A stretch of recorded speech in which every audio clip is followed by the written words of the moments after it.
For the last 10 years, Warner Brothers has had no idea what to do with DC when it comes to movies. It has been an absolute and total mess, no matter how way you want to spin it. Even though there's a lot of movies that have come out in this past decade that I've liked, there's also been a ton that clearly had no specific direction in mind. That Warner Brothers and the people who ran that company were clearly coming in, overreacting to certain things, changing things on a whim. And as a result, we now have projects that are spread out with all these different people involved. Some are connected, some are not, and seemingly there is no clear vision. Well, all that is about to change, but it might come at the cost of the DCEU as everybody knows it. Well, all that is about to change, but it might come at the cost of blowing everything up and starting from scratch. Warner Brothers has major DC movie and TV overhaul planned. Following the merger that has resulted in Warner Brothers Discovery, the new version of the company is looking to overhaul the DC movies and TV shows. And this is all coming from this exclusive report over on Variety that came out earlier today. Warner Brothers Discovery exploring overhaul of DC entertainment. The new owners of all things Batman, Superman, and Wonder Woman are exploring an overhaul of DC entertainment, multiple sources close to the situation told Variety. It's been less than a week since Discovery closed a $63 billion deal for Warner Media. Isn't that crazy? That's like the exact valuation that Elon Musk had for Twitter when he offered to buy it earlier today. Ironic that those two numbers are popping up here. Cost the same amount as Twitter, apparently. But it is merging these brands under the new moniker Warner Brothers Discovery. David Zaslav, the CEO of the combined companies and top leadership, have been toying with the idea of turning DC into its own solidified content vertical, the sources say.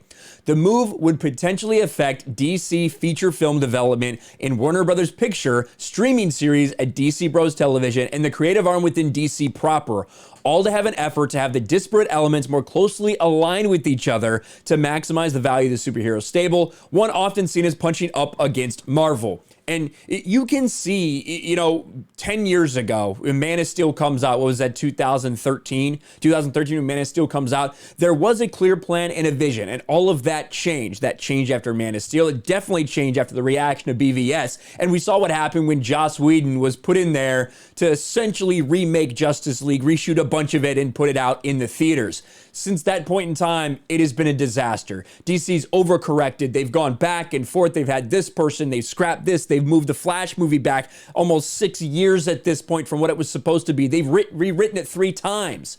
It's been nuts because nobody at this company has had any solid plan or any solid leadership moving forward. So it's no surprise that when the people at Discovery come in, they're like, this is a shit show. We need to fix this, including, which we're going to get to, Warner Brothers Discovery reportedly believes Superman needs to be revitalized after being left to languish. No shit. You have this character of Superman. You had a person in Henry Cavill. I don't know if he's going to come back to the role at this point or not, or whether they want to bring him back or whether they want to kind of blow everything up. I honestly think that they're probably taking a very close look at this and thinking about blowing the entire thing up, because what do you do to rectify it? Like, what do? You have someone in Ezra Miller who's about to star in the Flash movie that's going to come out, who's choking people out in the streets, who's getting arrested because he's drunk, who's getting restraining orders that eventually did get dropped for threatening to kill people. You have Amber Heard wrapped up in all this mess, and you have all of these things that you're doing, whether it's the Batman, Wonder Woman, Aquaman, they just don't really fit together. So that's the challenge they're facing coming into this. Before the merger closed, Zaslav vetted candidates with experience in creating and nurturing blockbuster intellectual property with the goal of potentially finding someone to serve as a creative and strategic czar similar to Kevin Feige. But one insider suggested Zaslav was less interested in finding a creative guru and more interested to hire someone who had a business background to keep all these people working together. They say that the success of the merger will rest in no small part to unlocking the full potential of these characters. Discovery insiders believe DC's achieved cinematic success with Aquaman and the Batman, but it lacks a coherent creative and brand strategy. Discovery believes several top-shelf characters, such as Superman, have been left to languish and need to be revitalized. They also believe projects like Joker are a shining example of how second-build characters from the DC can and should be exploited.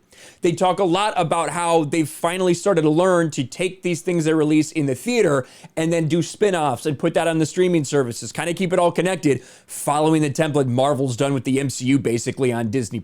That's really what we're talking about here. It's not rocket science. They just realize that they need to fix this. DC started to figure out a way for its big screen films to inspire more streaming content, like Peacemaker, which spun off of Suicide Squad, and the Penguin series, which is obviously spinning off of Batman. But it sounds like they want all this stuff to actually be together and unified, as opposed to, well, this is in a timeline, this is in a timeline.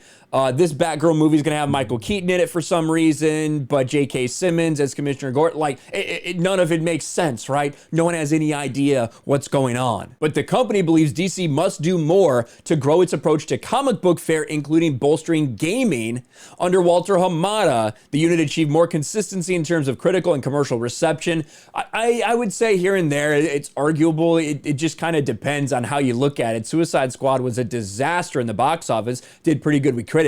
Peacemaker evidently streamed a lot, did good numbers on HBO Max, but there's no doubt that the consistency, the leadership, everything that's been going on at Warner Brothers in terms of DC films and DC movie properties has been a mess. So they're looking at this and they're thinking about completely overhauling and blowing this thing up. Maybe starting from scratch, maybe just fixing things. I don't know how you go about that, but whoever's job that ends up being, they're in for a lot of work.